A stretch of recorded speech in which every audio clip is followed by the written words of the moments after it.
she's had a few minutes to think about it. See why I gotta trim those?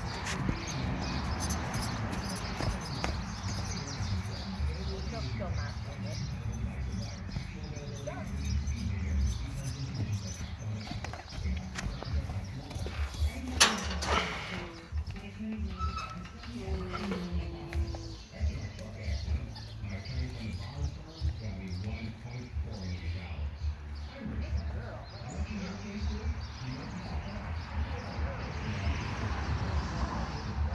So then, what we want to do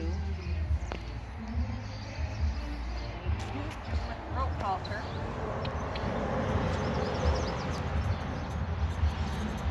in order for this to mean anything, and she'll not do it if she doesn't know what that is.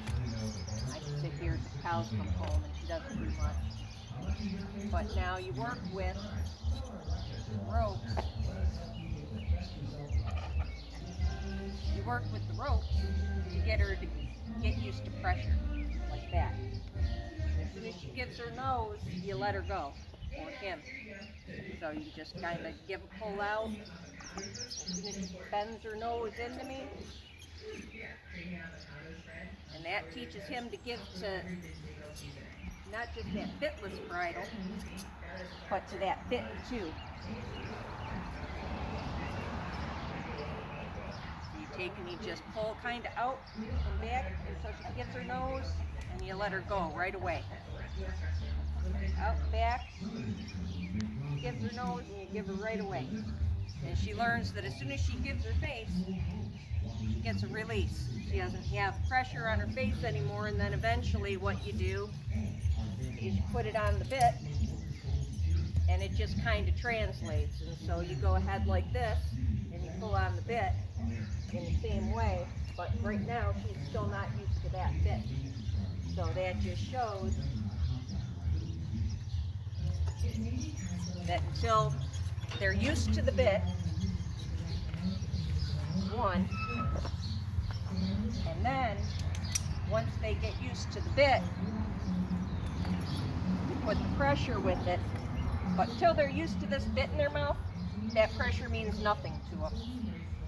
So then eventually what you can do is you can clip the two together. So it kind of gives her the idea of, oh, okay, this also means that. So see how now with the halter and the bit pulled together, she should get that idea of the two things mean the same thing. So where I was pulling over here, I didn't even do anything. Now she's just anticipating what I want. But now that the bit and the halter are connected in her line, it's also connected in her brain. So get her used to that, or get him used to that, just with the halter doing that, to where all you got to do is pretty much just give a little bit of pressure, and she gives, then connect the two. And then keep doing that until all he'll do with just the bit is that. She's not even there, because I haven't done the exercises enough with her to just go with just the bit. Though it wouldn't take long for me to be able to see, now that's just on the bit and she has no idea what I'm talking about. See what I mean? When it's just the bit right now, she doesn't know because she hasn't had the bit in her mouth enough.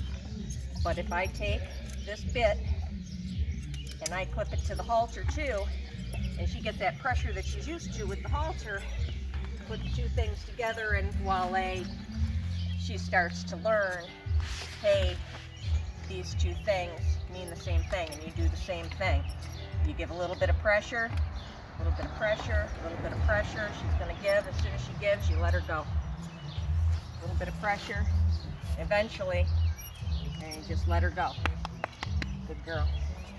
But now if I were to go and clip it back just on the bit again, she may start to see, now she's starting to anticipate what I want, and I'm barely having to touch that bit. And there you go. So it, you know, you just got to do it in steps, but just putting that bit in her mouth or his mouth, he's got to get used to that being there before you can expect him to because he's never been taught to tolerate it. Neither is she really. So she's really kind of at the same spot that he is. Right, Miss Sassy Pants.